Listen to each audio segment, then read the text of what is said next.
Hello ប្រុសសិជាទីគ្រប់នឹងជាទីរាប់អានសូមស្វាគមន៍សាជាថ្មីចូលមកកាន់ Channel ខ្ញុំបាទ SP10 Gaming KA ថ្ងៃនេះផងដែរខ្ញុំបាទចង់មកប្រាប់ពីរបៀប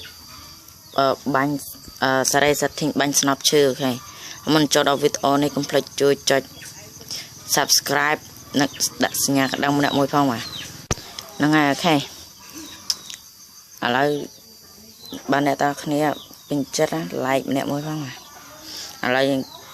ចូលទៅបាទមើលរ៉ែខំបាញ់ខែចិត្តចូល hero អីចៃនឹងលេងស្នប់ហើយគ្មានអីនិយាយដល់ប្រូនចង់មកគាត់មកប្រាប់ឥឡូវយើងដាក់ smooth យើងមិនដាក់អូត្រាឡំច្បាស់និយាយរកទូរស័ព្ទអស់ហ្នឹងអាទី1យើងដាក់69មកសម្រាប់សារ៉េអំវិលអាទី2 scope ធម្មតា47ដល់ពេល scope គុណ2 35ដល់ពេល scope គុណ4 28ដល់ពេល AWM scope AWM ដាក់19ដែរប្រុសហ្នឹងហើយដាក់19ហ្នឹងហើយអានេះខ្ញុំថតហើយខ្ញុំយកមកបញ្ចូលសំឡេងហ៎ប្រុសព្រោះឯងនិយាយនៅនោះសំឡេងច្រើនអូខេហ្នឹងហើយ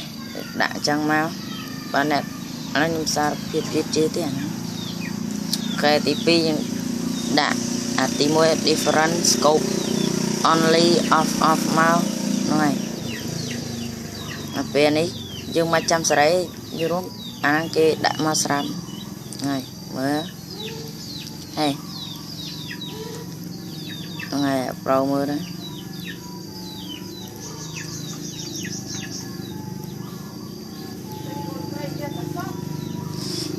វីដេអូហ្នឹងមិនមែនខ្ញុំយកមកពីគេទេប្រូ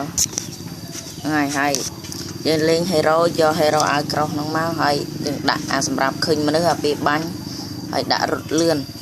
អាពេលដាក់ឃើញមនុស្សពេលយើងបាញ់គេទៅគេរត់ជាងដល់តែគេរត់តាណាអញ្ចឹងអូខេហ្នឹងហើយចឹងស្រួលតាមបាញ់គេហើយដល់ពេលយើងលេងស្នប់អូខេលេងស្នប់ហ្នឹងហើយជាមួយនឹង AK ហ្នឹង AK ហ្នឹងអូខេ